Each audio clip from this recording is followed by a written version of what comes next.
Okay, magandang umaga po sa lahat. At let's have a morning devotion. Tayo po ay magbulay-bulay ng salita po ng Panginoon. Doon po sa salita ng Panginoon ay makikita po natin ang kanyang dakilang mensahe para sa ating lahat, no? At siguro nagtataka po yung iba, bakit po ako naka-face mask? Ako po ay model ng face mask. Joke lang po. It's a wonderful morning at ako po ay naimbitahan ni Pastor Kiko, no? Naimbitahan ni Pastor Kiko to share a devotional message para po sa inyong lahat ngayon pong araw ng Biyernes. So today is Friday at weekends na naman. Ang bilis ng araw, no? Weekends na naman. At allow me to share yung pong mensahe ng Panginoon for all of us. Ngayon pong tinatawag nating nasa panahon po tayo ng world pandemic. Okay? But before that, shall we pray first? Tayo po'y manalangin po muna. Magpasalamat po tayo sa Lord. Lord, maraming salamat dahil ang araw na ito'y ginawa mo, Panginoon. Thank you for this day. Thank you for this wonderful morning na ginawa mo, Panginoon, para sa amin, so we can share your word, O God, at maging pagpapala kami sa maraming mga tao, Panginoon. Lord, we entrust everything unto you, and may your Spirit, O God, be with us, and may your word, O God, be an encouragement sa lahat po ng mga kapatid namin. Lord, we entrust everything unto you. This we pray in Jesus' name. Amen. Okay, so ang sabi po ng John 16:33, ito po ay naibabahagi na ng maraming mga tao. John 16:33. Sabi po doon, do not in this world you will have trouble, but be of good cheer. Sa ibang salita, be joyful. Sa ibang translation, okay, be thankful. I have overcome the world. So malinaw na malinaw po na sa mundong ito may tribulation. Kaya nga dito sa mga tinatawag nating world pandemic, hindi na po tayo dapat manibago dito. Ito po ay talagang inihula na.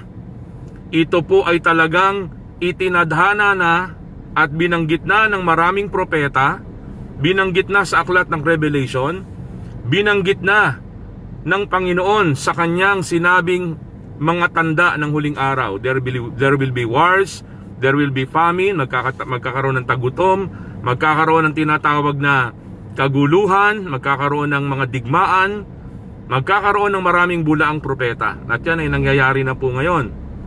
Ngayon ang tanong, sa panahong ito, meron pong tatlong zone, tatlong lugar na pwede kang lagyan. Kaya dapat malaman natin, ano? Unang-una po yung tinatawag na fear zone.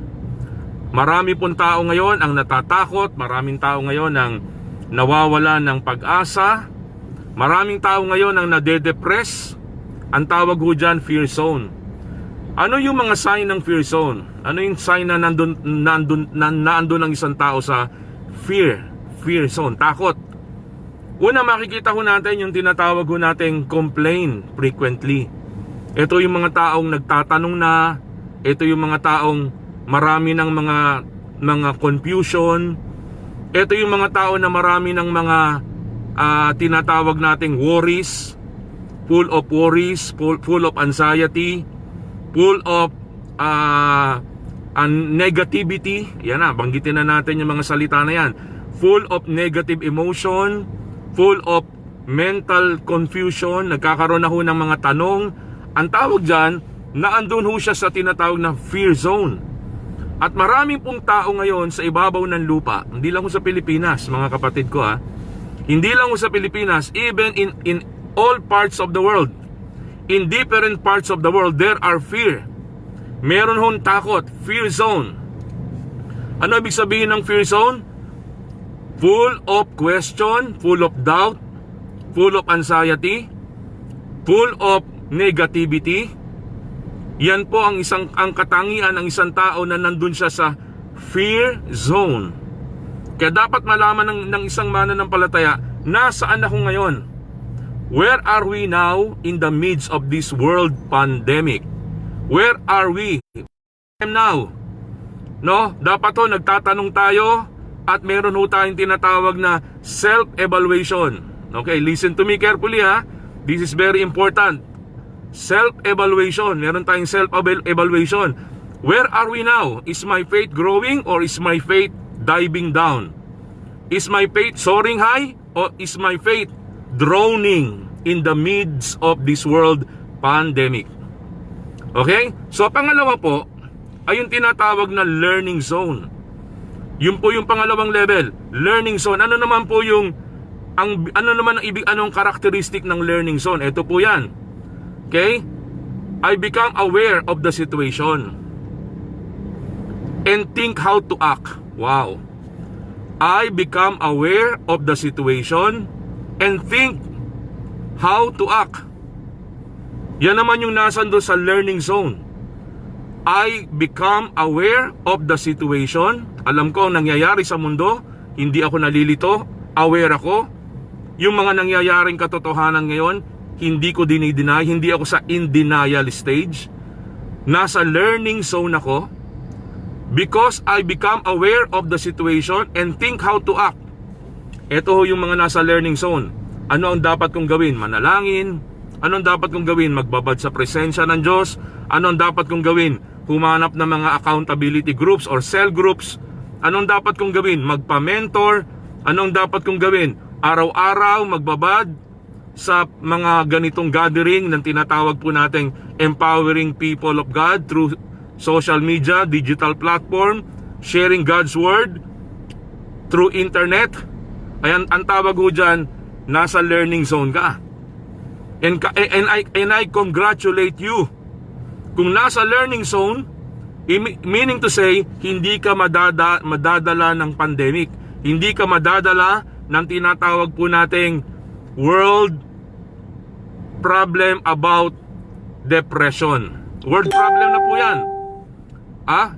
Kinilala na po yan ng World Health Organization, ng WHO, that suicidal tendencies are getting higher and higher and higher. Okay? Meron pa hong napabalita dahil sa tinatawag nating social media or online schooling or online classes.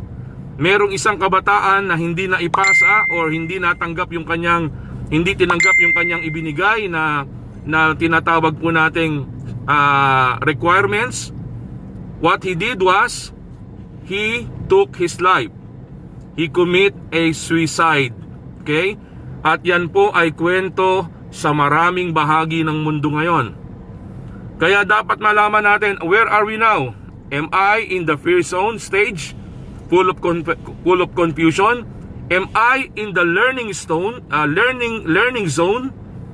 I know how to act. I am aware of the situation, and I know how to act, guided by God's word, guided by the Holy Spirit. Ayan, learning zone yan. And I thank God if you are inside that zone, learning zone. Pangatlo po ay yung growth zone. What is growth zone? I thank and appreciate others. Ayan ho yung mga nasa growth zone. Kinikilala mo yung ginagawa ng iba. I thank and appreciate others. Salamat sa mga frontliners. Salamat sa mga pastors. Appreciation month ngayon. I-appreciate nyo po yung mga pastors po ninyo. Hindi lang ipanalangin, ipag-pray nyo, i-bless ninyo in all aspects that you can extend to your pastors. Nasa growth zone ka kapag you know how to thank and appreciate others. Ano pa ho? Pangalawa, I keep a happy emotional state. Ayan ha, matindi yan. I keep a happy emotional state. Masaya, masayahin. Punong-puno ng buhay. Ayan. Purihin po ang Panginoon, sa Diyos ang kapurihan. Ang dami po nagsasabi sa akin, Pastor, ano yung sekreto mo? Bakit passionate ka? Mula nung pandemic hanggang ngayon, talagang isinisigaw mo ang kapurihan at kaluwalhatian ng Diyos. Ano ang sekreto? Isa lang sinasabi ko, walang sekreto. Nasa Bible naman yan eh. Ano ang sabi sa Bible? Philippians 4:13, I can do all things through Christ. Magtiwala ka sa Panginoon. Psalm 27 verse 1, The Lord is my light and my salvation. Whom shall I fear? Whom shall I be afraid? Nasa Psalm 23 yan. Verse 1, The Lord is my shepherd. I shall lack nothing. Anong sekreto? Actually, hindi sikreto. Ang kailangan natin ang Diyos sa buhay natin ngayon. We need more than ever the presence of God in our lives. Okay, I thank and appreciate others. Nasa growth zone ka nun, marunong kang mag-appreciate. Full of gratitude ka. Meaning to say, full of gratitude ka. Mapagpasalamat ka sa mga tao at mga bagay-bagay na ginagawa ng Diyos. Nasa growth zone ka nun. Biruin mo, nasa panahon ng pandemic, nagpapasalamat ka sa Diyos. Sa panahon ng pandemic, ina-appreciate mo yung ginagawa ng ibang tao sa panahon natin ngayon. You are inside that growth zone. Wow, hallelujah. We give glory to God. Pangalawa, I keep a happy emotional state. I keep a happy emotional state. Masayahin ka. Meron kang kagalakan. Yan, nasa growth zone ka. Kapatid, manatili ka na dyan. Huwag kang lalabas dyan. Sa growth zone. Pangatlo, I spread hope. Wow. Purihin ang Panginoon. I spread hope. Ikinakalat ko ang mensahe ng mabuting balita ng pag-asa na nanggagaling kay Kristo. I spread hope. Pag nag-i-spread ka ng hope, mga kapatid, nasa growth zone ka. Kaya mga minamahal na kapatid, tatlo po ang pwedeng lugaran ng isang tao sa panahon ng pandemya. Sa panahon po na mayroong world pandemic, may COVID-19, tatlo ang pwede mong mapuntahan. Number 1, you could be inside fear zone. At doon po ay nakatatakot kapag ikaw ay kinain ng depression, huwag tayong mapunta sa fear zone. Fear, takot. Dapat mapunta tayo sa learning zone. At doon sa learning zone, okay, aware tayo sa nangyayari and we know how to act. Ibig sabihin nito, natututo tayo at alam natin kung paano tayo kumilos sa mga panahong ito. Nasa learning zone ka. Nasa learning zone tayo. And pangatlo, yung growth zone, doon po tayo dapat, sana nandun tayo lahat ngayon sa growth zone. Lumalago tayo. Pambihira kapatid. No, pambihira kapatid. May pandemya na, lumalago pa yung pananampalataya mo. May pandemya na, nagbe-mentoring ka pa. May pandemya na, nagdi-disciple ka pa. May pandemya na, nagme-mentor ka pa sa online. May pandemya na, nagbibigay ka pa ng matitinding mensahe. Kahit FB Live yan or face-to-face, physical gathering. Hindi ko alam kung ano ng gathering pwede sa atin ngayon, ano? Pero growth zone is the best place to be right now during world pandemic. I thank and appreciate others. I keep a happy emotional state. And I spread the hope. And I spread the message of hope. Mga kapatid, where are we? Yan po ang aking maikling mensahe. Ang sabi ni Jesus Christ sa John 16:33, in this world, you will have tribulation. But take heart, I have overcome the world.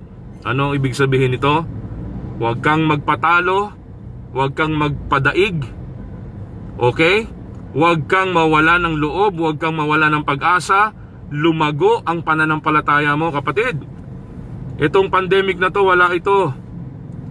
Kapag ang Diyos kumilos, maniwala ka, may himalang gagawin sa ating bansa. May himalang gagawin sa buong mundo. Ang kailangan lang makita natin ang purpose ng Lord. Let me repeat that. That's very powerful. We should know and discover the purpose of God, why He allowed this pandemic to come to us. Alamin natin bakit pinahintulutan ng Diyos. At kapag nalaman natin yung purpose ng Lord, stick to that purpose. Stick to that purpose. Don't go anywhere. Don't go anywhere. Just stick to that purpose. And I tell you, you will not become a victim. You will become a victor. You're not a victim, but you are a victor for Christ. Okay?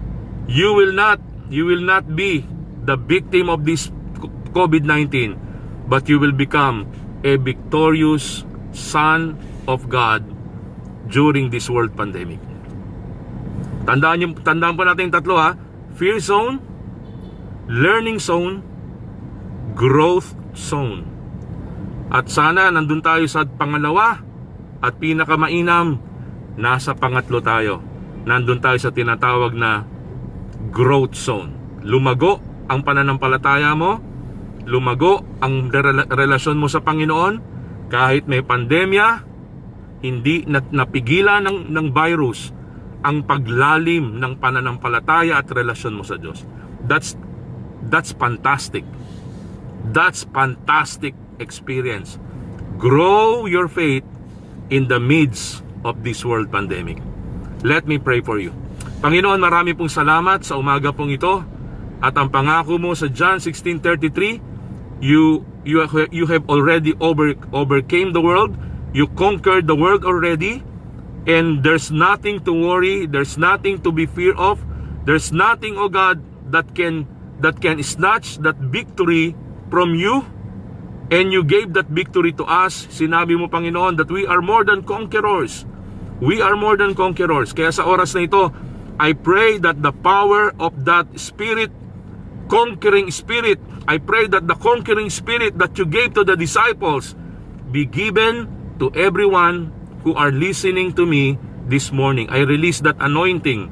I release that anointing, that overcoming spirit. I release that. We will not be a victim inside that fear zone. We will become learning zone. We will enter that learning zone. And most especially, we will go to that growth zone, that our faith is growing regardless of what is happening all over the world today. Lord, marami pong salamat, and may that powerful spirit and may that powerful anointing of God be given to us, so we can rise above the storm, we can rise above this pandemic, and we will become a torch of hope. We will become a beacon, a light that will shine, that will tell the world that God is the hope of this situation, that God is the only hope that we need today, and let the whole world return to Jesus Christ as their Lord and Savior.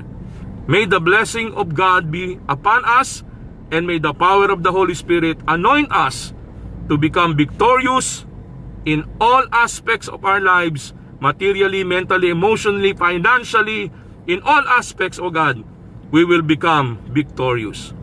Father, we give you glory, we give you honor, and we thank you for this powerful life, this wonderful promise that you gave, that you are already an overcomer, and as a disciple and followers of our Lord Jesus Christ, we will experience the same power. We will overcome and conquer this world pandemic. Once again, we give you all the glory, the praise, the honor in Jesus' mighty name. Amen and amen. Magandang umaga po, at naway napagpala po kayo at naging blessing po sa inyo ang maikling mensahe. Do not go to that fear zone. Do not stay inside that learning zone. Enter to that growth zone so that you will grow in the Lord even there's world pandemic today. Good morning, and God bless you always.